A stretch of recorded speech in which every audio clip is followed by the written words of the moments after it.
Hi there.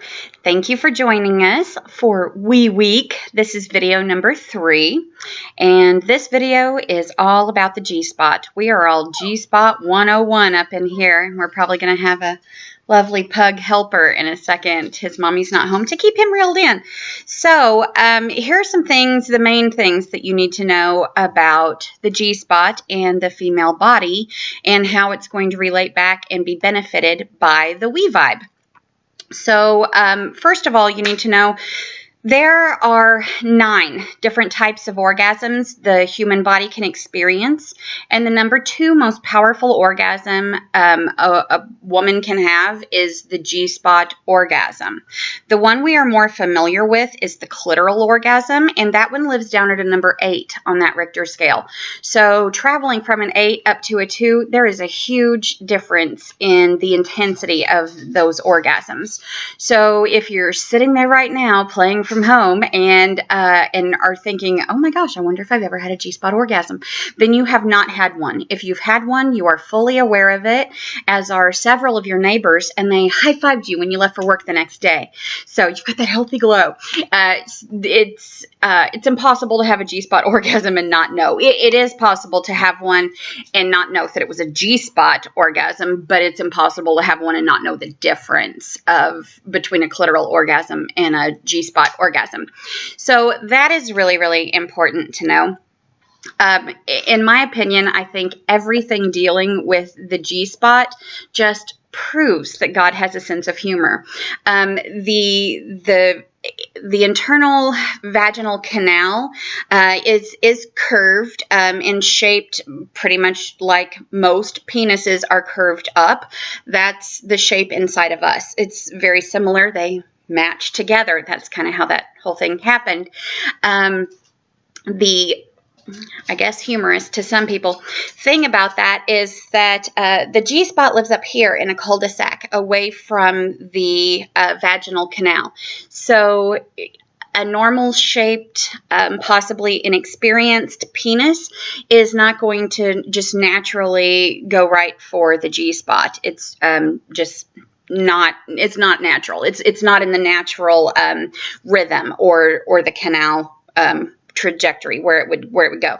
So it's all the way up here and away from everything else, which is a hoot and a half. But to make that even more entertaining is that your bladder is also up here in this little cul-de-sac, buddied up right next to the G-spot. So anytime that you are stimulating the G-spot, you are inadvertently stimulating the bladder, which is sending the messages to your brain letting you know that you have to pee. So the first thing before any toy play, before any type of sexual encounter, urinate first. Empty your bladder ahead of time so that you don't have to really worry about it. But a lot of women will make someone stop having sex with them when they start feeling that sensation that they have to pee, because they're afraid that they're going to pee on him. First of all, they wouldn't care, okay? The dudes having sex wouldn't care. But second, you can't urinate. You cannot urinate during sex. All bodies, male and female, we both have a urethra sphincter, which shuts that down. So anytime there is arousal and you're sexually aroused, which orgasm would happen at that point, the urethra sphincter is shut down so that's not possible. So there's no possible way to urinate. And you all know you have the urethra sphincter because there's been a time that you've had an orgasm and you immediately get up to try to go to the bathroom and you just have to sit there and swing your legs because you're just waiting for that muscle to relax so that you can urinate again. Males have the same thing. That's why they go into the bathroom and whistle at the ceiling. They're waiting for the urethra sphincter to relax so that they can urinate. The reason we have the urethra sphincter is not because so that you won't pee on him during sex. The actual real medical reason that we have it is it shuts off the bladder. So it prevents ejaculation from being able to back up into our bladder. That would cause an infection resulting in death. So everyone has the urethra sphincter. Feel free to Google it. There's a lot of great information on it. A lot of people know the sensation that they've had an orgasm and then they can't pee right away, but they don't put that together of why that is. And they don't put it together that, well, if I can't urinate as soon as I have an orgasm, then I wouldn't be able to urinate during sex. We may have all the facts, but we haven't quite put them together in the pretty picture yet. So that's your job as the consultant to explain that to people or to women and make sure that they understand that that's something that's not going to happen. The next thing that you would need to know, we forgot location. The G-spot is located about 2 inches inside your body, or you can measure with this, about 2 inches inside your body and towards your belly button. So this little guy is going to be on the inside facing up for you. We're going to get into that in the next video of the whole wee presentation. So about 2 inches inside and towards the belly button. So when they're with their partner or someone that they enjoy having sex with and they want sex to get better, have him or her insert fingers and do the come hither motion. That's going to help them locate the G-spot.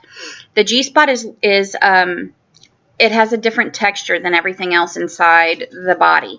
Inside the body is, once you pass on the inside of the vagina, we look like an elongated balloon with a little balloon knot, like if you're making a little balloon animal. We're only about 4.5 inches deep total. We do expand during arousal, but, not a ton. And you're only tight down at the base of the vagina at the opening. Beyond the vaginal opening, there's all kinds of tissue and muscle and things in there that are all squishy and soft and slicky feeling. It's also the birthing canal. So a lot of people, worry about having too much in the vagina at one time, which does not happen with the We-Vibe, and we'll explain that again in the next video. These are like teasers, aren't they? Thankfully, the videos are all coming out on the same day, so nobody has to panic. The pug's taking a run and jump. Oh, there he made it. So that's important to know where it is and to be able to explain to someone where it is and that it feels different than everything else inside of the vagina. So if you run your tongue along the inside of your cheek, that's what the vaginal canal feels like. Everything feels real slicky and soft and squishy.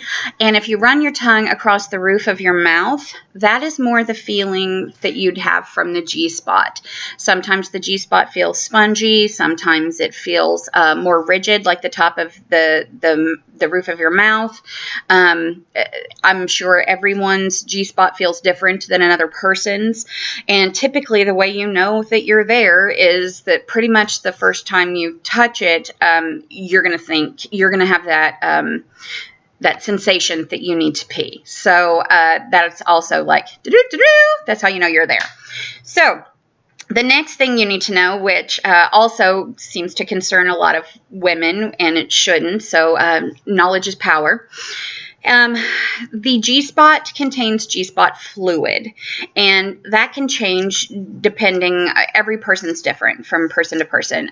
Some women can have anywhere between 2 teaspoons of G-spot fluid, which you likely would not even notice, all the way up to 2 quarts of G-spot fluid, which you would definitely notice. And if you're more of the 2-quart kind of girl, you probably have a very lucrative porn career, and they're measuring how far you can actually squirt that across the room. So it's important to let women know the difference between that G-spot fluid, which is female ejaculation, which is clear and odorless, where urine is yellow in color and has an odor.